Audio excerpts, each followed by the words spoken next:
नमस्कार बच्चों, आप सभी का स्वागत है मेरे यूट्यूब चैनल होम साइंस में, जिसमें मैं आज तृतीय वर्ष का प्रथम प्रश्न पत्र वस्त्र विज्ञान पढ़ाने वाली हूँ। जिसमें से मैं आज एक प्रश्न लेके आई हूँ जो मोस्ट इम्पॉर्टेंट प्रश्न है। सो बच्चों, आप सभी से रिक्वेस्ट है, अच्छे से पढ़ें, ध्यान से पढ़ें। जिससे मैं आप सभी से एक बात कहना चाहूँगी, क्योंकि मैं पुस्तक के माध्यम से आप सभी को पढ़ाने यह समझाने की कोशिश करूँगी और आप सब ध्यान से सुने और कुछ नोट करते चलें। आगे देखते हैं। आप सब बच्चों स्क्रीन पर देख पा रहे होंगे कि प्रश्न क्या है। कृत्रिम तंतु क्या है? कृत्रिम तंतु क्या होते हैं? इनके प्रकार एवं उपयोग बताइए। कौन सा पाठ्यक्रम है बच्चों? प्रथम है। और किससे संबंधित है? प्रथम वस्त्र विज्ञान से। इसलिए कृत्रिम तंतु क्या होते हैं, इनके प्रकार एवं उपयोग बताइए। आप सब ध्यान से देखें और अच्छे से समझने का प्रयास करें। देखो, कृत्रिम तंतु वे कहलाते हैं। कृत्रिम तंतु किन्हें कहते हैं? जिन्हें बनाने हेतु रासायनिक अर्थात केमिकल व यांत्रिक यानी मैकेनिकल विधियां प्रयुक्त की जाती हैं। क्या होता है? जिसमें रासायनिक और मैकेनिकल यानी यांत्रिक विधियां प्रयुक्त की जाती हैं। ये तंत्र प्राकृतिक तंत्र की अपेक्षा अधिक मजबूत व स्थायी होते हैं। जैसा कि आप सभी को ये मोस्ट है, इतना आप सब चाहे नोट कर लें। किससे कृत्रिम तंत्र किससे निर्मित होते हैं? रासायनिक और यांत्रिक विधियां प्रयुक्त की जाती हैं कृत्रिम तंत्र बनाने में, और ये तंत्र प्राकृतिक तंत्रों की अपेक्षा अधिक मजबूत व स्थायी होते हैं। आधुनिक युग की जी हाँ बच्चों, आधुनिक युग की परिस्थितियों व फैशन के अनुरूप इन वस्त्रों को बनाकर उनका प्रयोग खूब हो रहा है। जी हाँ बच्चों, इस समय आधुनिक युग में रासायनिक और यांत्रिक वस्त्रों का जो रासायनिक एक पदार्थों या यांत्रिक पदार्थों से बनाए जाते हैं, उन्हें वस्त्रों का प्रयोग, उन तंतुओं का प्रयोग आधुनिक युग में अधिक किया जाता है। कृत्रिम तंतुओं का वर्गीकरण कुछ इस प्रकार है। अब आगे देखते हैं बच्चों, कृत्रिम तंतु का वर्गीकरण। आप सब देख पा रहे हैं, एक होता है मानव द्वारा निर्मित और दूसरा होता है रासायनिक विधियों द्वारा निर्मित। क्या होता है? एक ऐसा होता है मानव द्वारा निर्मित होता है और दूसरा रासायनिक विधियों द्वारा निर्मित होता है। आगे देखते हैं मानव द्वारा निर्मित तंतु के बारे में। मानव द्वारा निर्मित तंतु मैन मेड फैब्रिक्स। मानव द्वारा निर्मित तंतुओं के निर्माण हेतु लकड़ी या बांस की लुगदी व कपास को रासायनिक प्रक्रियाओं का प्रयोग करके घोल में परिवर्तित कर दिया जाता है। तत्पश्चात किसमें परिवर्तित कर दिया जाता है? घोल में। किसका प्रयोग करके? रासायनिक प्रक्रियाओं का प्रयोग करके। किसको? कपास को।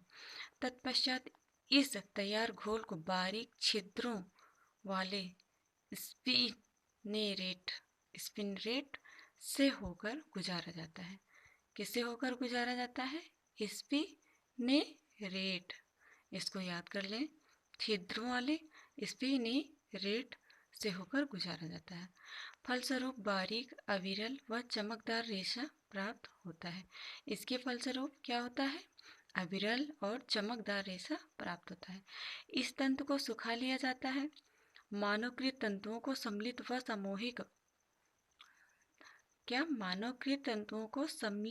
व सामूहिक रूप से रियान नाम दिया गया है। जी हाँ बच्चों, कौन सा नाम दिया गया है? रियान। आप सब ध्यान से देखें, रेयान मानव निर्मित तंतुओं को कौन सा नाम दिया गया है? रेयान नाम दिया गया है। रेयान का शाब्दिक अर्थ हुआ तल जो प्रकाश परिवर्तित करे। वह तल जो प्रकाश परिवर्तित करे। जैसे कि आगे देखते हैं, rayon means the surface that reflects the light. इसका मतलब है कि तल जो प्रकाश परिवर्तित करे, उसी को क्या? रेयान कहते हैं। रेयान कई प्रकार के होते हैं। इसी के अनुसार उनके भौतिक व रासायनिक गुण भी अलग अलग होते हैं।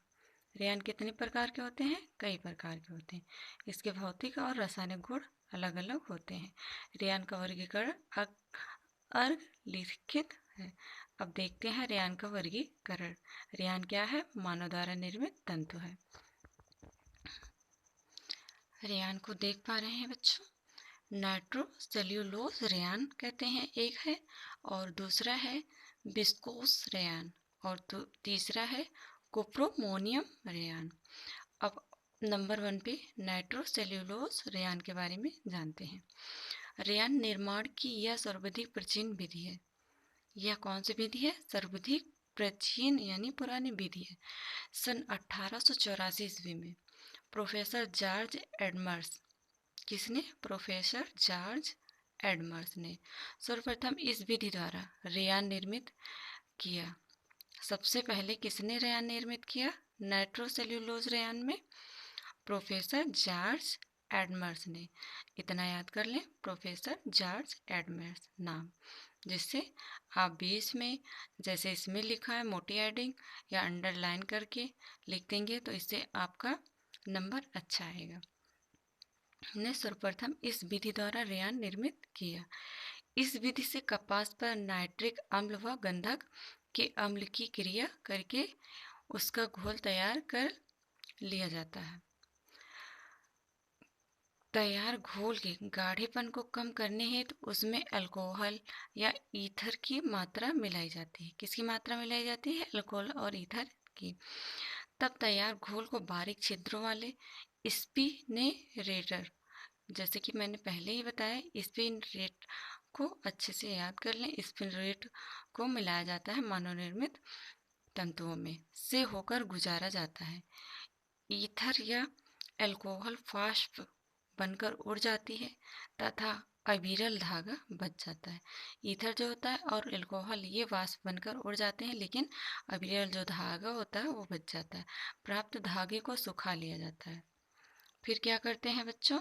धागे को सुखा लेते। इस विधि का अब ऐतिहासिक महत्व ही रह गया है। क्या बच्चों? अब इसका ऐतिहासिक महत्व ही रह गया, क्योंकि अत्यधिक खर्चीली होने के कारण इस विधि का आधुनिक काल में उपयोग नहीं किया जाता। इसमें अधिक खर्चा होता है, इसलिए इसको अब हम आधुनिक काल में नहीं उपयोग में लाते हैं, और ये ऐतिहासिक महत्व ही रह गया। इसका कोई महत्व नहीं है, ये सिर्फ इतिहास में है कि। और आगे देखते हैं बच्चों, बी नंबर पे है विस्कोस रेयान। क्या बच्चों? विस्कोस रेयान, बी है विस्कोस रेयान। इसमें आगे देखते हैं, रेयान बनाने की इस विधि का आविष्कार सन 1892 ईस्वी में वेवर क्रॉसवे-मेडल नामक वैज्ञानिक ने किया। किसने किया? वेवर क्रॉसवे-मेडल नामक वैज्ञानिक ने किया। बांस की लुगदी में कास्टिक सोडा की अभिक्रिया करके उसे क्षारीय सेल्यूलोज में परिवर्तित कर देते हैं।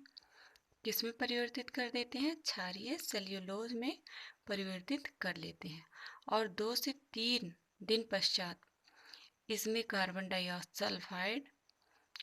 डाइसल्फाइड CH2 मिलाकर जैंथेट सेल्यूलोज बना लेते हैं। क्या बना लेते हैं?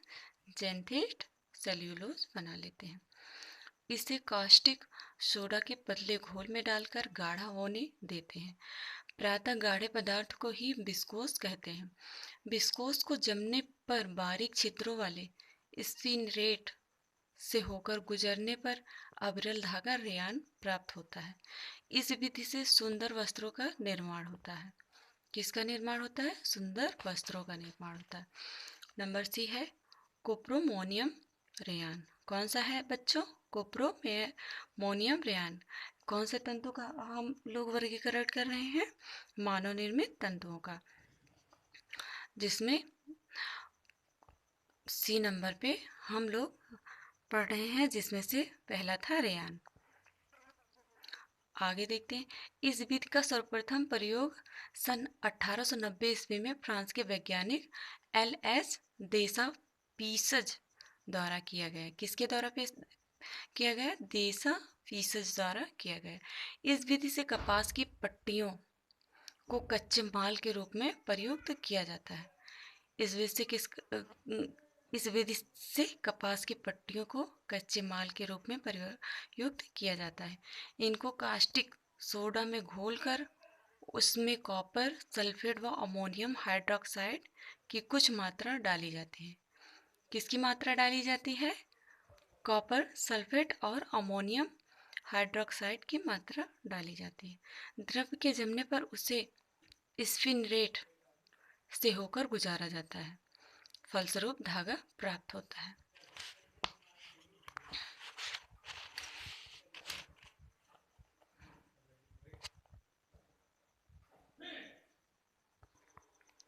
बी देखते हैं बच्चों।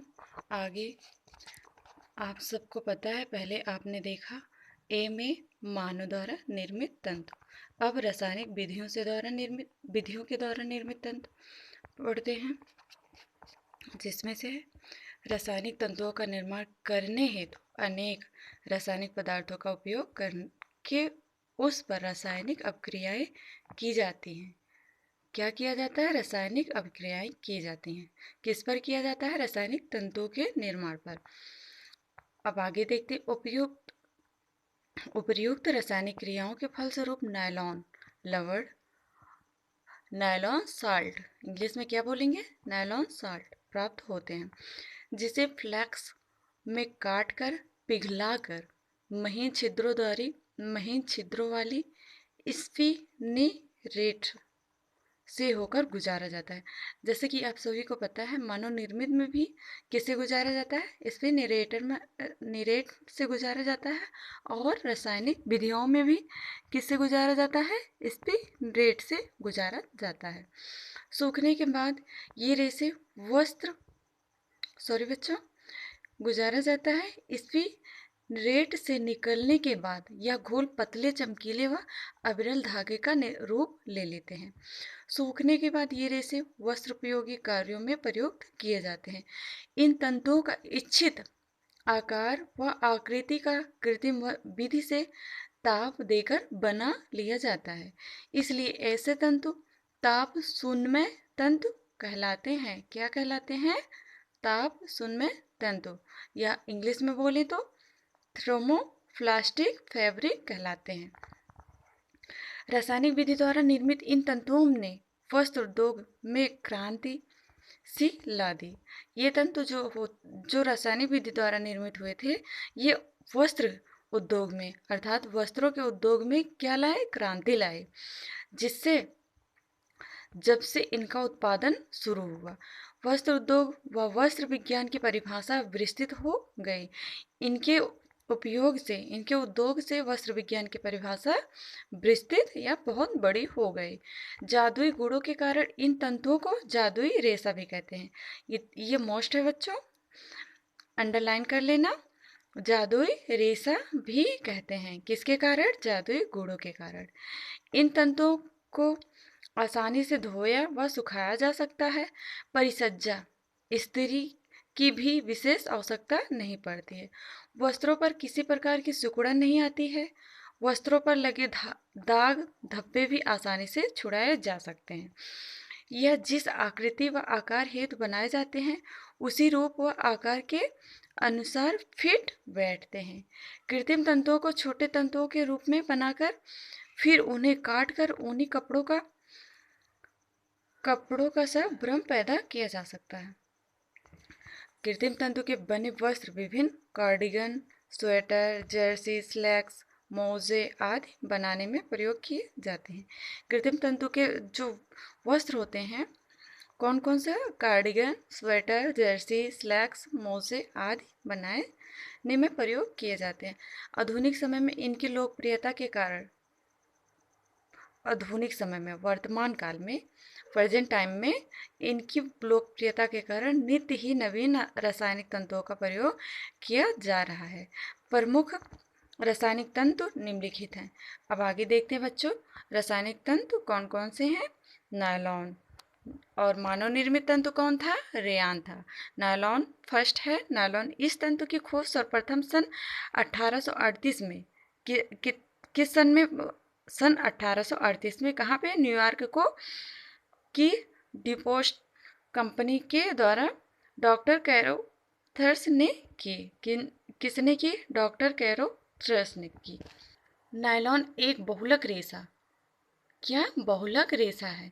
यह हेक्स मैथिलीन डायमीन या एडिमिड एसिड नामक रसायनों के प्रयोग से बनता है। नायलॉन तंतु चिकना, अत्यधिक सूक्ष्म, अर्धपारदर्शी होता है। ये तंतु असीमित लंबाई के होते हैं। वस्त्र बनाते समय इन्हें आवश्यकता अनुसार लंबाई का काट लेते हैं। ऑरलान या टेरिलॉन नंबर 2 है। नंबर 1 था नायलॉन, नंबर 2 है ऑरलान या टेरिलॉन। सर्वप्रथम इस तंतु का निर्माण सन 1944 ईस्वी में किया गया है। कब किया गया? सन 1944 ईस्वी में। इसके निर्माण हेतु एथिलीन ऑक्साइड या हाइड्रो रासायनिक एसिड की किसके? हाइड्रो रासायनिक एसिड को अभिकृत करा के एक्रिलोनिट्रिक नामक पदार्थ प्राप्त कर लिया जाता है। एक्रिलोनिट्रिक पदार्थ को घोलक में घोलकर छोटे छोटे छिद्रों वाले स्पिनरेटर से होकर गुजारा जाता है। किससे होकर? रेट से होकर गुजारा जाता है। फलस्वरूप अविरल धागा प्राप्त होता है। तंतु को काटकर व खींचकर आवश्यकता अनुसार शक्ति प्रदान की जाती है। इन तंतुओं को काटकर और खींचकर आवश्यकता अनुसार शक्ति प्रदान की जाती है। इसके बाद तंतु को नियंत्रित मात्रा में ढीला छोड़ देते हैं। किस मात्रा में? नियंत्रित मात्रा में, ताकि वह स्थायी रूप ले सके। ऑरलान तंतु अत्यधिक चिकने व चमकदार होते हैं। आगे नंबर 3 है डेकोरॉन। यह रासायनिक तंतु पॉलिस्टर से बनता है। किससे बनता है? पॉलिस्टर से। और इसके तंतु सीधे, चिकने व गोल होते हैं। इन्हें ताप शून्य बनाया जाता है। इनको नायलॉन की तरह पिघलाकर काटा जाता है। इन पर नमी का कोई प्रभाव नहीं पड़ता है। पानी अवशोषित करने की क्षमता भी इनमें बहुत कम होती है। धोने के पश्चात इनके वस्त्र सिकुड़ते नहीं तथा क्रीज एक सी बनी रहती है। आगे देखते हैं बच्चों, प्राकृतिक तथा कृत्रिम तंतुओं में अंतर। ये याद कर लेना बच्चों, अति लघु उत्तरीय में आता है प्राकृतिक तंतु और कृत्रिम तंतु में अंतर। वस्त्र निर्माण में प्रयुक्त होने वाली सभी तंतुओं को मुख्यतः 2 वर्गों में विभक्त किया गया है। कितने वर्गों में? 2 वर्गों में, प्राकृतिक तथा कृत्रिम तंतु। दोनों प्रकार के तंतुओं में मुख्य अंतर इनका प्राप्ति स्रोत है। क्या है सबसे मुख्य अंतर? इनकी प्राप्ति का स्रोत। प्राकृतिक तंतु प्राकृतिक स्रोतों से प्राप्त किया जाता है, जबकि कृत्रिम तंतु कृत्रिम विधियों से निर्मित किए जाते हैं। इसलिए प्राकृतिक तंतु की प्राप्ति सीमित मात्रा में संभव है, जबकि कृत्रिम तंतु मनचाही मात्रा में निर्मित किए जा सकते हैं। प्राकृतिक तंतुओं के प्राकृतिक गुणों में किसी प्रकार का परिवर्तन संभव नहीं है। जो प्राकृतिक तंतु होते हैं उनके गुणों में किसी भी प्रकार का परिवर्तन संभव नहीं है, जबकि कृत्रिम तंतुओं के गुणों में विभिन्न प्रकार के रासायनिक प्रक्रियाओं द्वारा परिवर्तन लाया जा सकता है। प्राकृतिक तंतुओं की अपेक्षा कृत्रिम तंतु अधिक मजबूत होते हैं, टिकाऊ तथा विविधतामय होते हैं। कृत्रिम तंतु की लंबाई एवं मोटाई निश्चित होती है, परंतु कृत्रिम तंतुओं की मोटाई एवं लंबाई अपनी इच्छा के अनुसार बनाई जा सकती है। अगर वीडियो पसंद आया हो बच्चों तो लाइक करें।